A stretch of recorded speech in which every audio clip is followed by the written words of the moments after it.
All right guys, today let's try to hook up the two-step. We're gonna use this with the e-brake up. It's gonna know the e-brake's up and it's gonna trigger the two-step, and then once you release it, it's gonna turn off two-step. We're doing this because for some reason the K-Pro is not reading miles per hour. We might have gotten a bad ECU. Everything else in the K-Pro works. We are using a 2002 Type S or RSX Type S transmission, so it has speed sensor, not counter shaft sensor.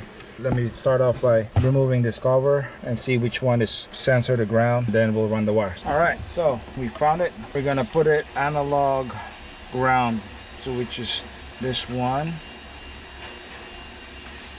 So yeah, so if you look at it, the last one's also ground. There's multiple grounds there, but the last one's ground.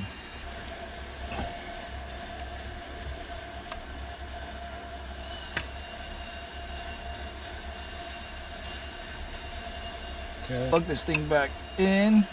We're gonna run the wire, the little spot right there, and we'll the rest tuck it back for future use in case. All right, we got it plugged in. Let's plug the ECU back in.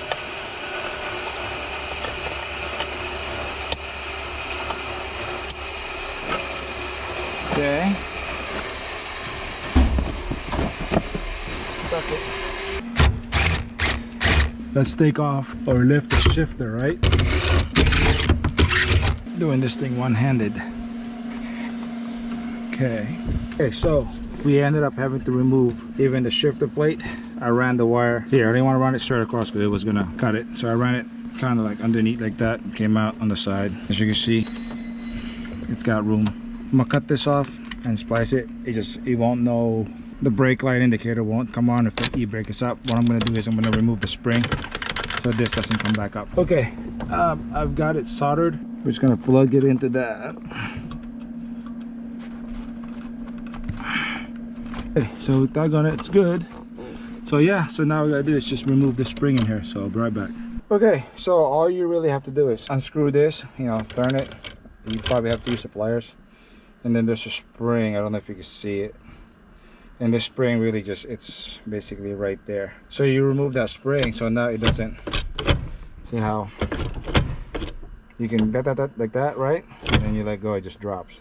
Now if you want to engage the parking brake and just lift up on it and pull out on this, you'll have parking brake again. I just got to get my son to program the K-Pro to now pay attention to if it's connecting the ground, that means turn the two-step on. So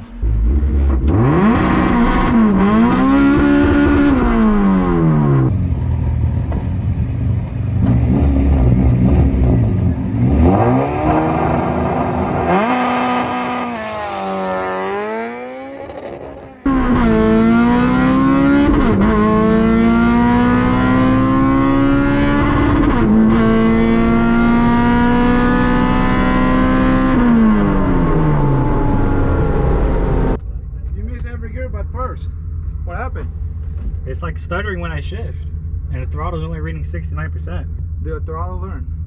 I did, it's only reading 69%. Or then put wide open at 50% over and go wide open tune, right?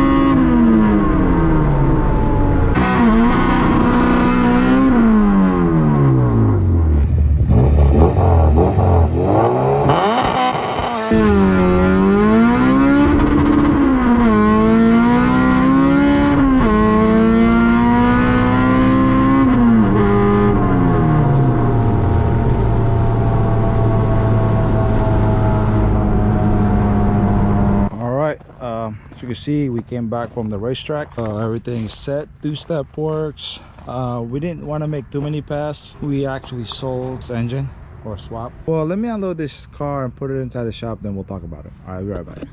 Okay, we're back in the shop. We are gonna pull the engine out, the swap.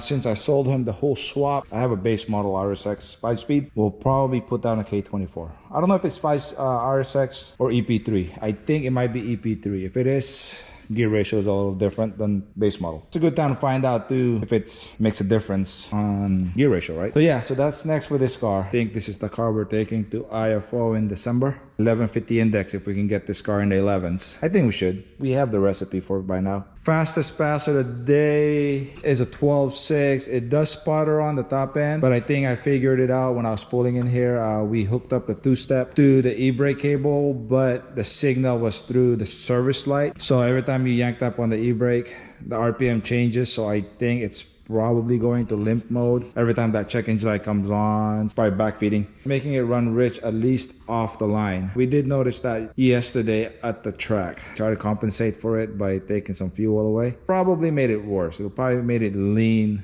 while it was making a pass. So we'll put it back. Have to figure out a different spot for two-step. But here, let me include that little clip about the e-brake handle.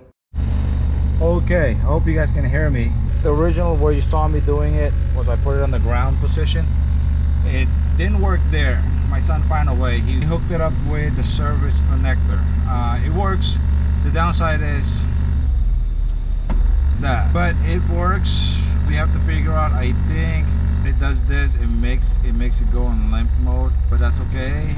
It's only for burnout and two-step, but I think that might make it run rich. Okay, as you can see, it makes a difference on the RPM note changes, so it's got to be doing something to the trim. Well, I hope you guys enjoy it. Till next time, later.